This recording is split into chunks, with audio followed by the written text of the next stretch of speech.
بسم اللہ الرحمن الرحیم۔ کوئی شخص کسی بگڑے ہوئے انسان کی اصلاح کرنا چاہے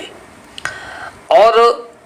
اس کے لیے 20-22 سال کے عرصے میں بھی اپنے مقصد میں اور اپنی کوشش میں کامیاب ہو جائے، تب بھی اس کی یہ بڑی کامیابی سمجھی جائے گی اور وہ اس عظیم کامیابی پر مبارکبادی کا حقدار ہوگا۔ اس لیے کہ کسی بگڑے ہوئے انسان کی اصلاح کر لینا، اس کو بری عادتوں کے چنگل سے چھڑا لینا، بری صحبتوں سے اسے متنفر اور بیزار کر دینا اور اس کے دل و دماغ میں نیکی اور تقوی کا چراغ روشن کر دینا، یہ بہت مشکل کام ہے، بلکہ دنیا کا مشکل ترین کام ہے۔ کسی بگڑے ہوئے انسان کو سدھار دینا، چاہے وہ اس کا نور نظر و لخت جگر ہو، کتنا قریبی کیوں نہ ہو، اتنا آسان کام نہیں ہے۔ داعی اعظم رحمت دو عالم محمد مصطفیٰ صلی اللہ علیہ وسلم کا یہ کیسا بے مثال عظیم کارنامہ ہے کہ 23 سال کے مختصر سے عرصے میں، اتنے شارٹ ٹائم پیریڈ میں آپ نے کسی ایک انسان کی نہیں، کسی ایک خاندان کی نہیں، کسی ایک گاؤں کی نہیں، کسی ایک شہر کی نہیں، بلکہ پورے جزیرۃ العرب کی کایا پلٹ کے رکھ دی۔ آپ نے ان میں بیداری کا سور پھونک دیا، بے شمار ذہنوں کو جھنجھوڑ کے رکھ دیا، بے شمار دلوں کو ایمان و یقین کے نور سے منور کر دیا، بے شمار لوگوں کی زندگیوں میں انقلاب برپا کر دیا۔ ایسا زبردست انقلاب، ایسی بڑی کرانتی کے شیطان بھی سر پیٹ کے رہ گیا کہ یہ کیا ہو گیا۔ اس کی صحیح منظر کشی، صحیح عکاسی اور ترجمانی اور حقیقت بیانی حالی مرحوم نے کی ہے۔ وہ بجلی کا کڑکا تھا یا صوت ہادی، عرب کی زمین جس نے ساری ہلا دی۔ آپ صلی اللہ علیہ وسلم نے پورے جزیرۃ العرب کو کفر و شرک کی نجاستوں سے پاک کر دیا۔ وہ جزیرۃ العرب جو بتوں سے بھرا ہوا تھا، جہاں ہزاروں دیوی دیوتاؤں کا راج تھا، اسے توحید کا مرکز بنا دیا۔ وہ جزیرۃ العرب جو جہالت و جاہلیت کی گھٹا ٹوپ تاریکیوں اندھیریوں میں تھا، آپ نے اسے نیکی، تقوی، علم و تمدن کے نور سے منور کر دیا۔ وہ جزیرۃ العرب جہاں قتل و غارت گری کا دورہ تھا، بدامنی کا جہاں یہ عالم تھا کہ رات ہو یا دن اپنے گھر سے باہر نکلنا اور سفر کرنا موت کو دعوت دینا تھا۔ 4 محترم مہینے تھے، ان محترم مہینوں میں کوئی سفر کرتا تھا تو کامیابی کے ساتھ سفر کر لیتا تھا، ورنہ ان 4 مہینوں ان دنوں کے علاوہ سفر کرنا قدم قدم پر اپنی جان اور اپنے مال کو خطرے میں ڈالنا تھا۔ رحمت دو عالم داعی اعظم صلی اللہ علیہ وسلم نے اس مختصر سے عرصے میں ان کی ایسی تربیت کی کہ عظیم انقلاب برپا کر دیا، ان وحشیوں کو انسان بنا دیا، ان درندہ صفت لوگوں کو فرشتہ صفت انسان بنا دیا اور اپنے جیسے انسانوں کا ہمدرد اور غمخوار بنا دیا، اور پھر دیکھتے دیکھتے پورا جزیرۃ العرب امن و سلامتی کا گہوارہ بن گیا۔ عداوتیں اور نفرتیں اور دشمنیاں محبت اور الفت میں تبدیل ہو گئی۔ جو لوگ ایک دوسرے کے خون کے پیاسے تھے، وہ 2 جسم ایک جان اور ایک روح 2 قالب بن گئے اور ایک دوسرے کے اوپر جان چھڑکنے والے بن گئے۔ وہ لوگ جو برائیوں میں، گندگیوں میں سر سے لے کر پاؤں تک لت پت تھے، جو دوسروں کی عزت، آبرو اور ناموس پر ڈاکہ ڈالنے کو فتح سمجھتے تھے اور فخریہ طور پر بیان کیا کرتے تھے، وہ ایسے عزت، عفت اور پاک دامنی کا نمونہ بن گئے کہ فرشتے بھی ان پر رشک کرنے لگ گئے اور وہ دوسروں کی عزت اور ناموس اور آبرو کی حفاظت کرنے والے بن گئے۔ وہ لوگ جن کا پیشہ ہی تھا قتل و غارت گری کرنا اور دن رات یہی کام ان کا تھا اور اس پر وہ فخر کے طور پر کہا کرتے تھے،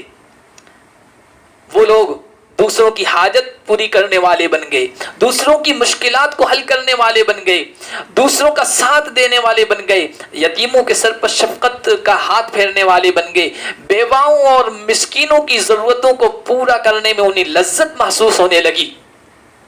وہ لوگ جو دنیا کی رونق کے اوپر فریفتہ تھے اور دنیا کی آب و تاب اور چمک دمک اور شان و شوکت کے دل دادا تھے اور دنیا کی معمولی چیزوں پر اپنا سب کچھ قربان کر دینے والے تھے، وہ اپنے رب کو خوش کرنے کی طلب رکھنے والے بن گئے اور آخرت میں کامیابی کے آرزومند بن گئے۔ اور ایسی ان کی زندگیوں میں تبدیلی آئی کہ جو لوگ معمولی چیزوں پر لڑ پڑتے تھے، اپنے رب کی ایک آواز پر اپنی ساری دنیا کو لٹانے والے اور لٹانے پر آمادہ ہونے والے بن گئے۔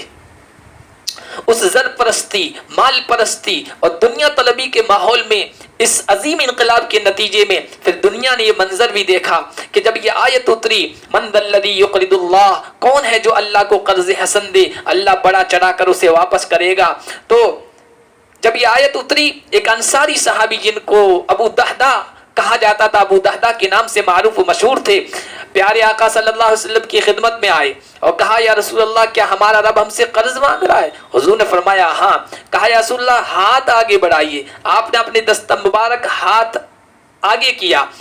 آپ صلی اللہ علیہ وسلم کے دست مبارک میں اپنا ہاتھ رکھا اور کہا یا رسول اللہ آپ گواہ رہیے میں نے اپنا باغ اللہ کو قرض دے دیا۔ جس باغ کو انہوں نے اس وقت اللہ کو قرض دیا تھا، اس باغ میں اس وقت اعلیٰ کوالٹی کے 600 درخت کھجور کے تھے، اور اسی باغ میں ان کی بیوی ام دہدہ اور ان کے بچے رہائش پذیر تھے، رہ رہے تھے۔ وہ اللہ کے نبی کے یہاں سے آئے اور اپنے باغ کے اندر داخل نہیں ہوئے، باغ کے کنارے کھڑے ہو گئے، کہا یا ام دہدہ، اے ام دہدہ